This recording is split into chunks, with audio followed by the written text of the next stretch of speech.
क्या दिल्ली की हवा बेहद खराब है या सिर्फ ये आंकड़ों का गोलमाल है? क्या है सच? तो दिल्ली की हवा इन दिनों कहते हैं जहरीली है, क्या सच में आपको लगता है क्या?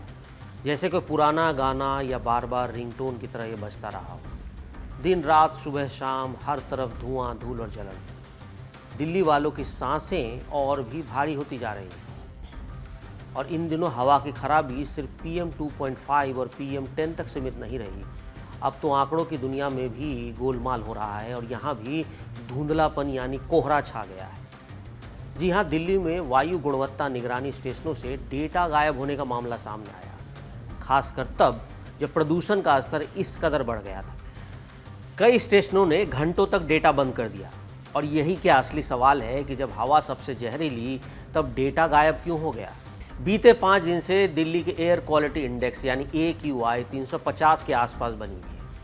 अब ये वो सीमा है जिसे गंभीर प्रदूषण माना जाता है। दिल्ली और आसपास के इलाके धुएं और धूल की चादर में लिपटे हुए थे। कई लोगों ने आंखों में जलन, खांसी और सांस लेने में तकलीफ की शिकायत की। लेकिन सबसे हैरानी की बात ये रही कि AQI के आंकड़े खुद ही एक मिस्ट्री बन गए। एक तरफ केंद्रीय प्रदूषण नियंत्रण बोर्ड यानी CPCB के मॉनिटर दिल्ली का AQI 400 से नीचे दिखा रहे थे, तो वहीं दूसरी तरफ अंतर्राष्ट्रीय प्लेटफॉर्म IQ Air के ऐप्स पर इलाके 900 से ऊपर चले गए थे, यानी वो लिमिट से क्रॉस कर चुके। अब सवाल उठने लगा कि दिल्ली NCR में असल AQI का स्तर है क्या CPCB के आंकड़े सही हैं या IQ Air के, या फिर हवा में जहर की असली तस्वीर किसी डेटा जादूगरी के पीछे छिपा दी गई है।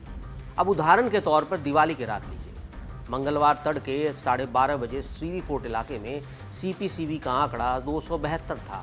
वहीं IQ Air ने उस वक्त 2449 का आंकड़ा दिखाया। अब मानिए कि जनरली जो मशीनें होती हैं जिसमें IQ का आंकड़ा देखा जाता है AQI का, वो 999 के ऊपर क्रॉस नहीं करता क्योंकि वो लिमिट से ऊपर होता है। लेकिन यहाँ तो 2449 की बात हो रही है। अब इतने बड़े अंतर ने दिल्ली वासियों को सकते में डाल दिया। लेकिन विशेषज्ञ बताते हैं कि दोनों आंकड़े तकनीकी तौर पर सही है, बस उनके मापने के पैमाने में अंतर है। अब दिल्ली प्रदूषण नियंत्रण समिति के पूर्व अतिरिक्त निदेशक MP जॉर्ज बताते हैं कि भारत का AQI 6 मानकों पर आधारित है। PM 2.5, PM 10, ozone, nitrogen oxide, sulphur dioxide और कार्बन मोनोऑक्साइड। अब इसका पैमाना 0 से 500 तक है और 400 से ऊपर गंभीर माना जाता है। दूसरी तरफ IQ Air अमेरिकी मॉडल पर चलता है, जो 0 से 500 तक का इंडेक्स तो देता है, लेकिन 500 से ऊपर के आंकड़े को भी दिखाता है, जिन्हें अत्यंत खतरनाक श्रेणी में रखा गया है। और भारत में जनरली ऐसा नहीं किया जाता क्योंकि विशेषज्ञों का कहना है कि 500 से ऊपर का स्तर पहले ही गंभीर स्वास्थ्य खतरे की स्थिति को दर्शाता है और उससे ऊपर का डेटा प्रैक्टिकली ज़्यादा उपयोगी नहीं माना जाता। देखिए, पॉल्यूशन के स्तर पे आप सब ने डाटा देखे। पिछले जो सरकारों के दौरान दिवाली वाले दिन का जो डाटा था और अगले दिन का डाटा था, हमारे कार्यकाल में वो डाटा कम हुआ है, बढ़ा नहीं है, कतई नहीं बढ़ा है।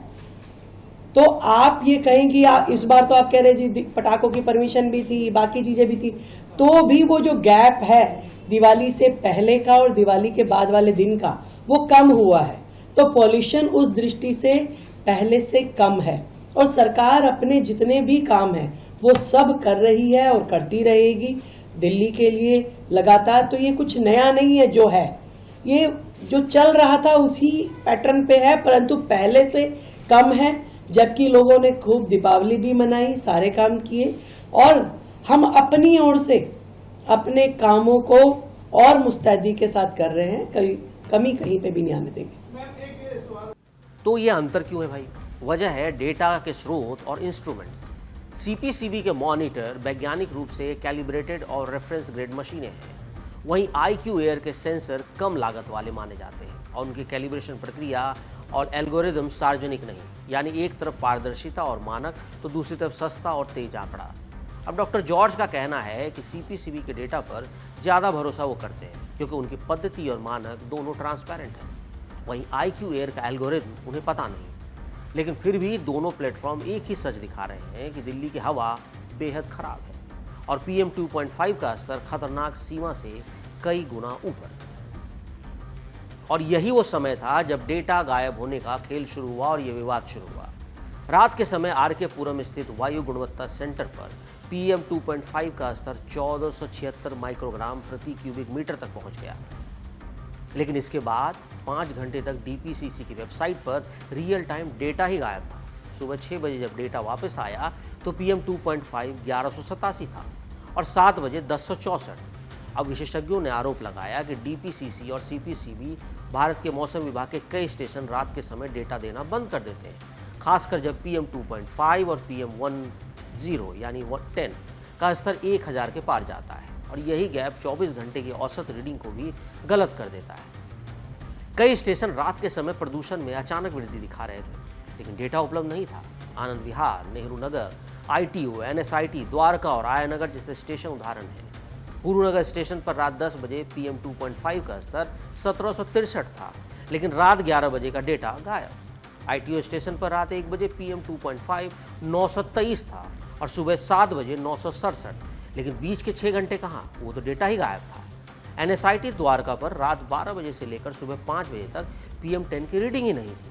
आयानगर स्टेशन पर भी 5 घंटे तक डेटा गायब रहा। अब कुछ लोगों का कहना है कि अगर कुछ स्टेशन एक निश्चित सीमा से आगे निगरानी नहीं कर सकते तो उन्हें अपग्रेड किया जाना चाहिए। डॉक्टर जॉर्ज ने जोर देकर कहा कि गायब डेटा से हमें सही जानकारी नहीं मिलती, जिससे ये नहीं पता चलता कि कौन सी गतिविधि कितना योगदान दे रही है, स्वास्थ्य पर इसका क्या असर पड़ रहा है। साथ ही दैनिक प्रदूषण के स्तर की रिकॉर्डिंग भी गलत हो जाती है, जिससे हमें कम प्रदूषण का एहसास होता है। वहीं कुछ एक्टिविस्ट ने कहा कि जब प्रदूषण का स्तर सबसे ज़्यादा होता है तब डेटा में गैप होने का मतलब है कि हम देख नहीं पा रहे कि स्थिति कितनी गंभीर है। उन्होंने कहा कि वायु गुणवत्ता निगरानी में पारदर्शिता सार्वजनिक स्वास्थ्य की जरूरत है, विकल्प नहीं। लेकिन केंद्रीय आंकड़े और सरकारी दावे अलग हैं। पर्यावरण मंत्री मनजिंदर सिंह सिरसा का कहना है कि CPCB और DPCC पर सारा डेटा उपलब्ध है, कोई डेटा गायब नहीं हुआ, ये उनका दावा है। वहीं आम आदमी पार्टी के दावे पर जिक्र करते हुए उन्होंने कहा कि जो लोग कहते हैं कि डेटा गायब है, उनके इरादे साफ नहीं हैं। वहीं CPCB, DPCC और IMD ने मीडिया के सवालों पर कोई जवाब नहीं दिया। तो दोस्तों, दिल्ली की हवा जहरीली है और आंकड़े भी झूठे या भ्रमित करने वाले हैं, और इस बीच हमारी सांसों में जहर बढ़ता जा रहा है। AQI के आंकड़ों का ये खेल और गायब डेटा सिर्फ तर्क नहीं, चेतावनी है कि हवा की निगरानी में पारदर्शिता कितनी जरूरी है। अब चाहे CPCB दिखाए 400 या IQ एयर दिखाए 2000, परिणाम एक ही है। दिल्ली की हवा लोगों के लिए खतरनाक है। और अंत में यही सीख कि हवा की असली तस्वीर को छिपाकर या डेटा गायब कर हम सांस लेने वाले लोगों की जिंदगी के साथ कौन खेल रहा है। प्रदूषण पर नियंत्रण तभी संभव है जब आंकड़े सच्चे हों, निगरानी पारदर्शी हो और सरकारी संस्थान जवाबदेह हो। वरना हवा जहरीली रहेगी, आंखें जलती रहेंगी और लोगों की सांसें रुक रुक कर चलेंगी और हमारा दम ऐसे ही घुटता रहेगा। दिल्ली वालों के लिए यह सिर्फ आंकड़ों का खेल नहीं, ये हर रोज का सच है। दिल्ली की हवा की कहानी यही है, जहरीली है, असली है, लेकिन आंकड़ों का भी गोलमाल है। तो जाते जाते आपको ये बता दें कि कड़क की ओर से कैंपेन की शुरुआत है। सांस लूं या जी लूं, इसका हिस्सा बनिए और कमेंट में लिखिए #RightToBreathe और बताएं कि कैसे बनेगा पॉल्यूशन फ्री इंडिया। और अपने आइडियाज़ को कमेंट सेक्शन में ज़रूर शेयर करें।